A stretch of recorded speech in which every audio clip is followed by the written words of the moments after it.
Hi guys, welcome back to my videos. ಇವತ್ತು ನಾನು ನಮ್ಮ ಬೇಬಿಗೆ ಹೇಗೆ ಫುಡ್ ಕೊಡ್ತೀನಿ, ಯಾವ ರೀತಿ ಪ್ರಿಪ್ರೇಷನ್ ಮಾಡ್ತೀನಿ ಅಂತ ತೋರಿಸ್ಕೊಡ್ತೀನಿ. ಇವಾಗ ನಮ್ಮ ಬೇಬಿಗೆ 7 ಮಂತ್ಸ್ ಕಂಪ್ಲೀಟ್ ಆಗಿ 8 ಮಂತ್ಸ್ ಸ್ಟಾರ್ಟ್ ಆಗಿದೆ. ಆಲ್ಮೋಸ್ಟ್ 6 ಮಂತ್ಸಿಂದನೂ ಕೊಡ್ತಾಯಿದ್ದೀವಿ. 6 ಮಂತ್ಸ್ ಇರುವಾಗ ಫುಲ್ ಕಂಪ್ಲೀಟ್ ಆಗೋ ತನಕ ನಾವು ರಾಗಿ ಸರಿನ ಕೊಡ್ತಾಯಿದ್ದೋ. ಬರೀ ರಾಗಿ ಜೊತೆ ಏನೂ ಮಿಕ್ಸ್ ಮಾಡ್ತಾ ಇರಲಿಲ್ಲ. ಬರೀ ರಾಗಿನ ಪೌಡರ್ ಮಾಡಿಸಿ ಕೊಡ್ತಾಯಿದ್ದೋ. ಪೌಡರ್ ಮಾಡಿಸಿ ಮತ್ತು ಅದನ್ನು ನೀಟಾಗಿ ಒಂದು ತೆಳುವಾದ ಬಟ್ಟೆಯಲ್ಲಿ ಕಡ್ಕೊಂಡು ಅದರಲ್ಲಿ ರಾಗಿ ಸರಿ ಮಾಡಿ ತಿನ್ನಿಸ್ತಾಯಿದ್ದೋ. ಇವಾಗ ನಾವು 7 ಮಂತ್ ಸ್ಟಾರ್ಟ್ ಆದಮೇಲೆ ಸ್ವಲ್ಪ ಅದಕ್ಕೆ ಗೋಡಂಬಿ ಮತ್ತು ಬಾದಾಮಿ ಮತ್ತು ಸ್ವಲ್ಪ ಕಾಳುಗಳನ್ನ ಆ್ಯಡ್ ಮಾಡಿದ್ದೀವಿ. ಮತ್ತು ಸ್ವಲ್ಪ ಪ್ಯೂರಿಸ್ಗಳನ್ನ ಸ್ಟಾರ್ಟ್ ಮಾಡ್ಕೊಂಡು ಬಂದಿದ್ದೀವಿ 7 ಮಂತ್ಸಿಂದ. 6 ಮಂತ್ಸ್ ಇರುವಾಗ ಏನೂ ಕೊಡ್ತಾ ಇರಲಿಲ್ಲ, ಬರೀ ರಾಗಿ ಸರಿ ಅಷ್ಟೇ ಕೊಡ್ತಾಯಿದ್ದೋ. 7 ಮಂತ್ ಸ್ಟಾರ್ಟ್ ಆದಮೇಲೆ ಸ್ವಲ್ಪ ಪ್ಯೂರಿಸು ಮತ್ತು ಬನಾನಾ ಸ್ವಲ್ಪ ಸ್ಮ್ಯಾಶ್ ಮಾಡಿ ಏನೆಲ್ಲ ಕೊಡ್ಬೋದು ಅದನ್ನು ಕೊಡ್ತಾಯಿದ್ದೀವಿ. ಕಂಟಿನ್ಯೂಸ್ ಆಗಿ 2 ಡೇಸ್ ಕೊಟ್ಟರೆ ಅವ್ರಿಗೆ ಅಭ್ಯಾಸ ಆಗುತ್ತೆ. ರೆಕಗ್ನೈಸ್ ಮಾಡೋದಕ್ಕೂ ಈ ಫುಡ್ಡು ಅಂತ ರೆಕಗ್ನೈಸ್ ಮಾಡೋಕ್ಕೂ ಅವ್ರಿಗೆ ಹೆಲ್ಪ್ ಆಗುತ್ತೆ. ಸೊ ಕೊಟ್ಟರೆ ಏನೇ ಫುಡ್ ಕೊಟ್ರು ಕಂಟಿನ್ಯೂಸ್ ಆಗಿ 2 ಡೇಸ್ ಕೊಡಿ, ಆವಾಗ ಅವರಿಗೆ ಗೊತ್ತಾಗುತ್ತೆ ಇದು ಫುಡ್ ಅಂತ. ಮತ್ತು ನಾನಿವಾಗ ನನ್ನ 7 ಮಂತ್ಸ್ ಬೇಬಿ ಫುಡ್ಡು ಹೇಗೆ ಮಾಡ್ತೀನಿ, 6 ಮಂತ್ಸಲ್ಲಿ ಜಸ್ಟ್ ರಾಗಿ ಪೌಡರ್ನ ಕೊಡ್ತಿದ್ದೆ ನಾನು. ಮತ್ತು ಇವಾಗ 7 ಮಂತ್ಸ್ ಕಂಪ್ಲೀಟ್ ಆಗಿದೆ. ಸೊ ನಾನಿವಾಗ ಇದರಲ್ಲಿ 1 ಸೇರು ರಾಗಿನ ತಗೊಂಡಿದ್ದೀನಿ, ಮೆಜರ್ಮೆಂಟು. ಇದರಲ್ಲಿ 1 ಸೇರು ರಾಗಿನ ತಗೊಂಡು ನೀರಲ್ಲಿ ನೀಟಾಗಿ ತೊಳಿತಾ ಇದ್ದೀನಿ. ಮತ್ತು ನಾನು 6 ಮಂತ್ಸ್ ಇರುವಾಗ, ನನ್ನ ಬೇಬಿಗೆ 6 ಮಂತ್ಸ್ ಇರುವಾಗ ನಾನು ಏನು ಮಾಡ್ತಿದ್ದೆ ಅಂದರೆ ರಾಗಿನ ಮೊಳಕೆ ಕಟ್ಬಿಟ್ಟು ಪುಡಿ ಮಾಡಿಸ್ತಾಯಿದ್ದೆ. ಇವಾಗ ನಾನು ಮೊಳಕೆ ಕಟ್ತಾಯಿಲ್ಲ, ಹಾಗೆ ಡೈರೆಕ್ಟಾಗೇ ತೊಳೆದ್ಬಿಟ್ಟು 1-2-3 ಸರಿ ನೀಟಾಗಿ ತೊಳೆದ್ಬಿಟ್ಟು ಡಸ್ಟೆಲ್ಲ ಹೋದ್ಮೇಲೆ ಸ್ವಲ್ಪ ಬಿಸಿಲಲ್ಲಿ ಒಣಗಿಸ್ಬಿಟ್ಟು ಕೊಡ್ತೀನಿ. ನಮ್ಮ ಕಡೆ ಎಲ್ಲ ಕುರುಮೊಳಕೆ ಅಂತ ಹೇಳ್ತಾರೆ. ಆ ಥರ ಒಂದು ಚಿಕ್ಕದಾಗಿ ಮೊಳಕೆ ಬಂದಿರಬೇಕು. ಅದನ್ನು ಅಷ್ಟು ಬಂದರೆ ಸಾಕು. ಅಷ್ಟು ಬಂದಮೇಲೆ ನಾವು ಅದನ್ನು ಒಣಗಿಸ್ಬಿಟ್ಟು ಅದನ್ನು ನೆರಳಲ್ಲಿ ಒಣಗಿಸ್ಬಿಟ್ಟು ಪೌಡರ್ ಮಾಡಿ ಕೊಡ್ತಾಯಿದ್ದೋ. ಇವಾಗ ನಾನು ಮೊಳಕೆ ಕೊಡ್ತಾಯಿಲ್ಲ, ಹಾಗೆ ಡೈರೆಕ್ಟಾಗೇ ಕೊಡ್ತಾಯಿದ್ದೀನಿ. ಓಕೆ, ಇದರಲ್ಲಿ 1 ಸೇರು ರಾಗಿನ ತಗೊಂಡಿದ್ದೀನಿ, ನೀಟಾಗಿ ಕ್ಲೀನ್ ಮಾಡಿರೋವಂಥದ್ದು, ಮನೆಯಲ್ಲೇ ಕ್ಲೀನ್ ಮಾಡಿ ಇಟ್ಕೊಂಡಿರುವಂಥ ರಾಗಿ. ಅದನ್ನು ನೀಟಾಗಿ ವಾಶ್ ಮಾಡ್ತಾಯಿದ್ದೀನಿ. ನೀರು ಹಾಕ್ಬಿಟ್ಟು ನೀಟಾಗಿ ವಾಶ್ ಮಾಡ್ಕೊಳ್ಳೋಣ. ಕೆಂಪು ರಾಗಿ ತಗೊಂಡಿದ್ದೀನಿ. ಇಲ್ಲಿ ತುಂಬ ವೆರೈಟೀಸ್ ರಾಗಿ ಇರುತ್ತೆ, ಕೆಂಪು ರಾಗಿ, ಕಪ್ಪು ರಾಗಿ, ಆ ಥರ ಎಲ್ಲ. ಇದು ಕೆಂಪು ರಾಗಿ. ನೋಡಿ ಫ್ರೆಂಡ್ಸ್, ಇಲ್ಲಿ ಎಷ್ಟು ಡಸ್ಟ್ ಕಾಣಿಸ್ತಾ ಇದೆ. 1 ಟೈಮ್ ವಾಶ್ ಮಾಡ್ತಾಯಿದ್ದೀನಿ, ಇಷ್ಟು ಡಸ್ಟ್ ಬಂದಿದೆ. ಸೆಕೆಂಡ್ ಟೈಮು ಮಾಡಬೇಕು, ಏಕೆಂದರೆ ಇನ್ನೂ ಡಸ್ಟ್ ಇರುತ್ತೆ. ಸೊ ಇದನ್ನೆಲ್ಲ ಡೈರೆಕ್ಟಾಗಿ ಬೇಬಿಗೆ ಕೊಡೋಕ್ಕಾಗಲ್ಲ. ಸೊ 2 ಟೈಮ್ ವಾಶ್ ಮಾಡಿಬಿಟ್ಟು ಕೊಡೋಣ. ಈ ಥರ ವಾಶ್ ಮಾಡ್ಕೋಬೇಕು.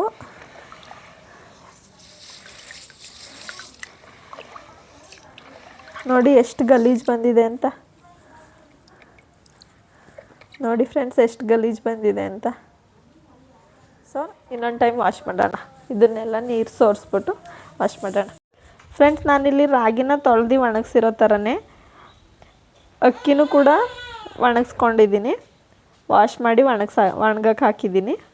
ರಾಗಿ 1 ಸೇರು ಮೆಜರ್ಮೆಂಟಲ್ಲಿ ತೊಗೊಂಡಿದ್ದೀನಿ. ಇದನ್ನು 1 ಗ್ಲಾಸ್ ಅಷ್ಟು ತೊಗೊಂಡಿದ್ದೀನಿ. ಇಲ್ಲಿ ರಾಜಮುಡಿ ಅಕ್ಕಿನ ತೊಗೊಂಡಿದ್ದೀನಿ. ನೀವು ಯಾವ ಅಕ್ಕಿ ಬೇಕಾದರೂ ತೊಗೋಬೋದು. ಅದ್ರ ಜೊತೆಗೇ ನಾನಿಲ್ಲಿ ಸ್ವಲ್ಪ ಇಂಗ್ರೀಡಿಯೆಂಟ್ಸ್ನ ತೊಗೊಂಡಿದ್ದೀನಿ. ನಾನು 7 ಮಂತ್ಸ್ ಬೇಬಿಗೆ ಕೊಡ್ತಾಯಿದ್ದೀನಿ. ಸೊ ಆ ಬೇಬಿಗೆ ಆ ಅಳತೆಯಲ್ಲಿ ತೊಗೊಂಡಿದ್ದೀನಿ. 6 ಮಂತ್ಸಿಗೆ ಇದನ್ನು ಯಾವುದನ್ನು ನಾನು ಯೂಸ್ ಮಾಡ್ತಾ ಇರಲಿಲ್ಲ. 6 ಮಂತ್ಸ್ ಇರುವಾಗ ಬರೀ ರಾಗಿನ ಮೊಳಕೆ ಕಟ್ಬಿಟ್ಟು ಕೊಡ್ತಾಯಿದ್ದೆ. ಇವಾಗ ನಾನು ಇದನ್ನೆಲ್ಲ ಮಿಕ್ಸ್ ಮಾಡಿ ಕೊಡ್ತಾಯಿದ್ದೀನಿ. ಮತ್ತು ಸ್ವಲ್ಪ ಪ್ಯೂರಿಸ್ ಕೂಡ ಸ್ಟಾರ್ಟ್ ಮಾಡಿದ್ದೀನಿ, ಪ್ಯೂರಿಸ್ ಕೂಡ ಕೊಡ್ತಾಯಿದ್ದೀನಿ. ನಾನಿಲ್ಲಿ ಏನೇನು ತೊಗೊಂಡಿದ್ದೀನಿ ಅಂದರೆ, ಒಂದು 15 ಬಾದಾಮಿ, ಮತ್ತು ಒಂದು 15 ಪೀಸು ಗೋಡಂಬಿ, ಇಲ್ಲಿ 1 ಸ್ಪೂನ್ ಆಗೋವಷ್ಟು ಜೀರಿಗೆನ ತೊಗೊಂಡಿದ್ದೀನಿ. ಇಲ್ಲಿ 1 ಕಾಲು ಚಮಚದಷ್ಟು ಮೆಂತ್ಯನ ತೊಗೊಂಡಿದ್ದೀನಿ. ಕಾಳುಗಳನ್ನ ತೊಗೊಂಡಿದ್ದೀನಿ, ಫುಲ್ ಮಿಕ್ಸ್ ಮಾಡಿ ಇಟ್ಕೊಂಡಿದ್ದೀನಿ ನಾನು. ಇಲ್ಲಿ ತೊಗರಿ ಕಾಳು ಮತ್ತು ತೊಗರಿ ಬೇಳೆ, ಹೆಸರು ಕಾಳು ಮತ್ತು ಉದ್ದಿನ ಕಾಳು ಅದು ತಗೊಂಡಿದ್ದೀನಿ. ಅದನ್ನು ನಾನು ವಾಶ್ ಮಾಡಿ ಡ್ರೈ ಮಾಡಿ ಇಟ್ಕೊಂಡಿದ್ದೀನಿ. ಒಂದು ಮಿಕ್ಸಲ್ಲಿ ತಗೊಂಡಿದ್ದೀನಿ. ಎಲ್ಲ ಒಂದೊಂದು ಸ್ಪೂನ್ ಅಂದ್ಕೊಳ್ಳೋಣ, 3 ಸ್ಪೂನ್ ತಗೊಂಡಿದ್ದೀನಿ ನಾನಿಲ್ಲಿ. ಎಲ್ಲ ಒಂದೊಂದು ಸ್ಪೂನಷ್ಟು ಇದೆ ಇಲ್ಲಿ. ಇಷ್ಟನ್ನು ನಾನು ಪ್ಯಾನಲ್ಲಿ ಬಿಸಿ ಮಾಡಿ ಹಾಕ್ತೀನಿ. ಬನ್ನಿ ನೋಡ್ಕೊಂಡು ಬರೋಣ ಹೇಗೆ ಬಿಸಿ ಮಾಡೋದು ಅಂತ.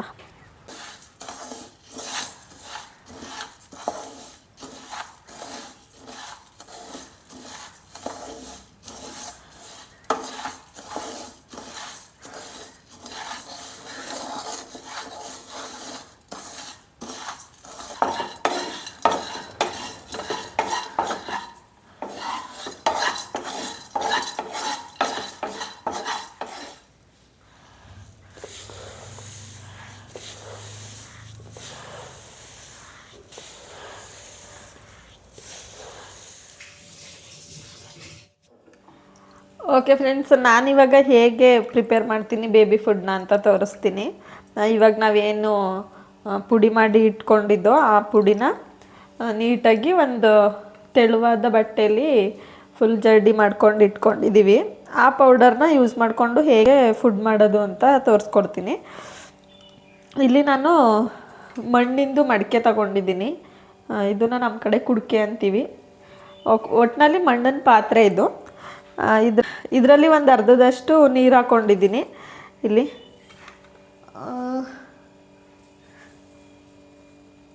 ಈ ಗ್ಲಾಸಲ್ಲಿ 1 ಗ್ಲಾಸ್ ನೀರು ಹಾಕ್ಕೊಂಡಿದ್ದೀನಿ. ಮತ್ತು ಸ್ವಲ್ಪ ದೊಡ್ಡ ಸ್ಪೂನ್ ತಗೊಂಡಿದ್ದೀನಿ.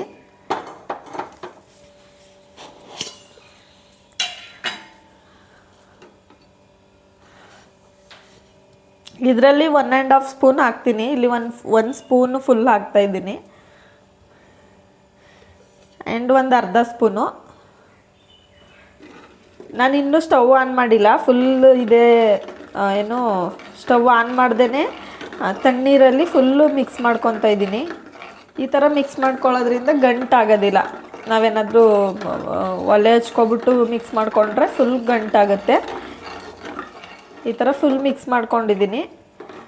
ಕನ್ಸಿಸ್ಟೆನ್ಸಿ ತುಂಬ ತೆಳುವಾಯಿತು ಅಂತ ಅನಿಸಿದ್ರೆ ನೀವು ಇನ್ನು ಸ್ವಲ್ಪ ಏನು ಹಿಟ್ಟು ಹಾಕ್ಕೊಂಡು ಮಿಕ್ಸ್ ಮಾಡ್ಕೊಬೋದು. ಸ್ಟವ್ ಆನ್ ಮಾಡ್ಕೊತೀನಿ. ಫುಲ್ ಲೋ ಫ್ಲೇಮಲ್ಲಿ ಇಟ್ಕೊಂಡು ಕೈ ಬಿಡದೇ ಇರೋ ಹಾಗೆ ಅದನ್ನು ನೀಟಾಗಿ ಮಿಕ್ಸ್ ಮಾಡ್ಕೋಬೇಕು. ನಾನಿಲ್ಲಿ ಯಾವುದೇ ರೀತಿ ಸಾಲ್ಟು ಆ್ಯಡ್ ಮಾಡ್ತಾಯಿಲ್ಲ. ಇಲ್ಲಿ ಪೀಡಿಯಾಟ್ರಿಷನ್ ಏನು ಸಜೆಸ್ಟ್ ಮಾಡ್ತಾರೆ ಅಂದರೆ 1 ಇಯರ್ ತನಕ ಸಾಲ್ಟ್ ಏನೂ ಕೊಡಬಾರ್ದು ಅಂತ. ಸೊ ಅದಕ್ಕೆ ನಾನು ಸಾಲ್ಟ್ ಏನೂ ಆ್ಯಡ್ ಮಾಡ್ತಿಲ್ಲ. ನೀಟಾಗಿ ಇದು ಪೌಡರ್ನ ಹಾಕಿ, ನಾನೇನು ರೆಡಿ ಮಾಡಿ ಇಟ್ಕೊಂಡಿದ್ದೆ ಆ ಪೌಡರ್ನ ಹಾಕಿ ಜಸ್ಟ್ ನೀರಲ್ಲಿ ಹಾಕಿ ಮಿಕ್ಸ್ ಮಾಡ್ತಾಯಿದ್ದೀನಿ. ಒಬ್ಬೊಬ್ಬರು ಹಾಲಲ್ಲಿ ಕೂಡ ಮಾಡ್ತಾರೆ, ಬಟ್ ಹಾಲಲ್ಲಿ ನಾನು ಮಾಡ್ತಿಲ್ಲ, ನೀರು ಹಾಕ್ಬಿಟ್ಟು ಮಾಡ್ತಾಯಿದ್ದೀನಿ. ನಾವು ಈ ಥರ ತಿರುಗಿಸ್ತಾ ಅದು ಗಟ್ಟಿಯಾಗಿ ಬರುತ್ತೆ. ಫುಲ್ಲು ಸಾಫ್ಟ್ ಆಗ್ತಾ ಬರುತ್ತೆ. ನೀರೆಲ್ಲ ಇರೋದು ಗಟ್ಟಿ ಆಗ್ತಾ ಬರುತ್ತೆ.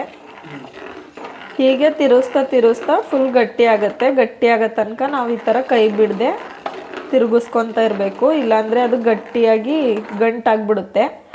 ಗಂಟಾಗದೇ ಇರೋ ಥರ ನಾವು ಈ ಥರ ತಿರುಗಿಸ್ಕೊಬೇಕು. ತುಂಬ ಗಟ್ಟಿನೂ ಆಗಬಾರ್ದು. ಈ ಕನ್ಸಿಸ್ಟೆನ್ಸಿ ಬಂದರೆ ಫುಡ್ ಚೆನ್ನಾಗಿ ಪ್ರಿಪೇರ್ ಆಗಿದೆ ಅಂತ ಅರ್ಥ.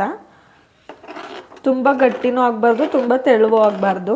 6 ಮಂತ್ಸ್ ಆದಮೇಲೆ ಫಸ್ಟು ಜಸ್ಟ್ ರಾಗಿ ಪುಡಿನ ಕೊಟ್ಬಿಟ್ಟು ಟ್ರೈ ಮಾಡಿ ನೋಡಬೇಕು. ಅವರಿಗೆ ಮಕ್ಕಳಿಗೆ ಅಡ್ಜಸ್ಟ್ ಆಗ್ತಿದೆಯಾ ಇಲ್ವಾ ನೋಡಿಕೊಂಡು ಆಮೇಲೆ ನಾವು ಬೇರೆ ಮಿಕ್ಸ್ ಮಾಡಬೇಕು. ಈಗ ನಾನು ಏನೇನೆಲ್ಲ ತೋರಿಸ್ದೆ, ಗೋಡಂಬಿ, ಬಾದಾಮಿ ಮತ್ತು ಕಾಳುಗಳೆಲ್ಲ ಏನು ತೋರಿಸ್ದೆ ಅದನ್ನೆಲ್ಲ ನಾವು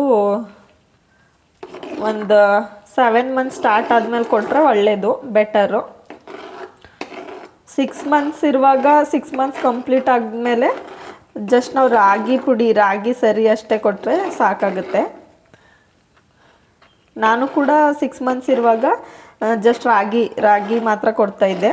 ಇವಾಗ ನಾನು 7 ಮಂತ್ಸ್ ಆದಮೇಲೆ ಇದನ್ನೆಲ್ಲ ಸ್ಟಾರ್ಟ್ ಮಾಡಿದ್ದೀನಿ. ಎಲ್ಲ ರೀತಿ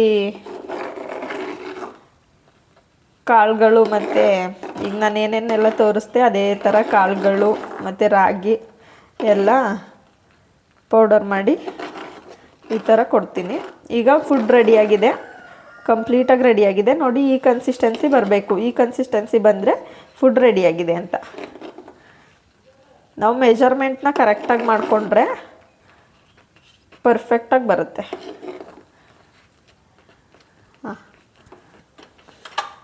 ನಾನೀಗ ಸ್ಟವ್ ಆಫ್ ಮಾಡ್ಕೊಂಡಿದ್ದೀನಿ.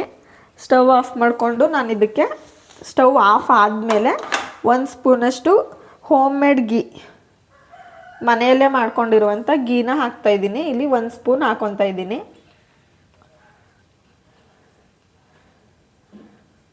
ಹೋಮ್ ಮೇಡ್ ಗೀನೇ ಬಳಸಿ, ಮಕ್ಳಿಗೆ ಆಗಿರೋದ್ರಿಂದ ತುಂಬ ಒಳ್ಳೆಯದಾಗುತ್ತೆ. ಅಥವಾ ನಾವು ಹೊರಗಡೆಯಿಂದ ತಂದ್ಬಿಟ್ಟು ಯೂಸ್ ಮಾಡಿದ್ರೆ ಏನಾದರೂ ಬೇರೆ ಥರ ಎಫೆಕ್ಟ್ ಆಗ್ಬೋದು. ಗೀನ ಹಾಕಿ ಮಿಕ್ಸ್ ಮಾಡ್ತಾಯಿದ್ದೀನಿ. ನಾವು ಗೀನ ಕೊಡೋದ್ರಿಂದ ಗುಡ್ ಫ್ಯಾಟ್ ಸಿಗುತ್ತೆ ಮಕ್ಕಳಿಗೆ, ತುಂಬಾ ಹೆಲ್ಪ್ಫುಲ್ ಆಗುತ್ತೆ ಅವ್ರ ಬೆಳವಣಿಗೆಗೆ. ಸೊ ನಾವು ತುಪ್ಪನ ಕಂಪಲ್ಸರಿ ಯೂಸ್ ಮಾಡಬೇಕು. ಅದರಲ್ಲೂ ಹೋಮ್ ಮೇಡ್ ಗೀ ಯೂಸ್ ಮಾಡೋದ್ರಿಂದ ತುಂಬಾ ಹೆಲ್ಪ್ಫುಲ್ ಆಗುತ್ತೆ.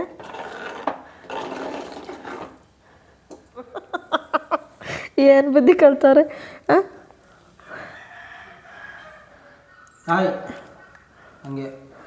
ಸ್ಪೂನಲ್ಲೇ ತಿನ್ನಿಸ್ಬೇಕು ಅಂತ ಹೇಳ್ತಾರೆ, ಕೈಯಲ್ಲಿ ತಿನ್ನಿಸ್ಬಾರ್ದು ಅಂತ. ಬಟ್ ಕೈಯಲ್ಲೇ ಅಭ್ಯಾಸ ಮಾಡಿಬಿಟ್ಟಿದ್ದೀನಿ ನಾನು ನಮ್ಮ ಪಾಪುಗೆ. ಅದಕ್ಕೆ ಕೈಯಲ್ಲೇ ತಿನ್ನಿಸ್ಬೇಕು ಅವ್ರಿಗೆ. ಈ ಥರ ಸ್ವಲ್ಪ ಸ್ವಲ್ಪನೇ ಸ್ಟಾರ್ಟಿಂಗ್ ನಾನು ಸ್ಪೂನಲ್ಲೇ ತಿನ್ನಿಸ್ತಾ ಇದ್ದೆ. ಆವಾಗ ನನಗೆ ಬಿಸಿ ಗೊತ್ತಾಗ್ತಾ ಇರಲಿಲ್ಲ, ಬಿಸಿ ಇದೆಯಾ ತಣ್ಣಗಿದೆಯಾ ಗೊತ್ತಾಗ್ತಾನೆ ಇರಲಿಲ್ಲ. ತುಂಬ ತಣ್ಣಗಿರೋದು ಹಾಕಿದ್ರೆ ಅವ್ರೇನು ಮಾಡ್ತಿದ್ರು, ವಾಂತಿ ಮಾಡ್ಕೊತ ಇದ್ರು. ಸೊ ಅದಕ್ಕೆ ಸ್ವಲ್ಪ ಬಿಸಿ ಇರಬೇಕು, ಫುಲ್ಲು ತಣ್ಣಗೂ ಇರಬಾರ್ದು, ಆ ಥರ ಹಾಕಬೇಕು.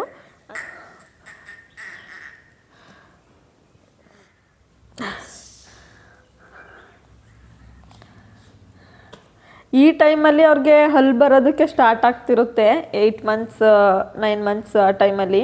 ಇವಾಗ ನಮ್ಮ ಪಾಪುಗೆ 8 ಮಂತ್ಸ್ ಸ್ಟಾರ್ಟ್ ಆಗಿರೋದ್ರಿಂದ ಅವ್ರದ್ದು ಹೆಪಟೈಟಿಸ್ ಎಲ್ಲ ಸ್ವಲ್ಪ ಕಚ್ಚೋ ಥರ ಫೀಲ್ ಮಾಡ್ತಿರ್ತಾರೆ. ಸೊ ಕೋಲ್ಡ್ ಆಗಿರೋದು ಏನಾದರೂ ಕೊಡಬೇಕು ಅಂತ ನಾನು ಸೌತೆಕಾಯಿ ಕೊಟ್ಬಿಟ್ಟು ಅಭ್ಯಾಸ ಮಾಡಿದ್ದೀನಿ. ಕೋಲ್ಡೇನು ಆಗಲ್ಲ, ಕೋಲ್ಡ್ ಆಗುತ್ತೆ ಅಂತ ಹೆದರ್ಕೊಳ್ಳೋ ಅವಶ್ಯಕತೆ ಇಲ್ಲ, ಕೋಲ್ಡೇನು ಆಗಲ್ಲ. ಸೊ ಸ್ವಲ್ಪ ಹೊತ್ತು ಸೌತೆಕಾಯಿ ಕೊಟ್ಬಿಟ್ಟು ಅವ್ರು ತಿನ್ನಲ್ಲ, ಜಸ್ಟ್ ತಿನ್ನೋ ಥರ ಮಾಡ್ತಾರೆ. ಆಮೇಲೆ ಫುಡ್ ಕೊಟ್ಟರೆ ಆರಾಮಾಗಿ ತಿಂತಾರೆ.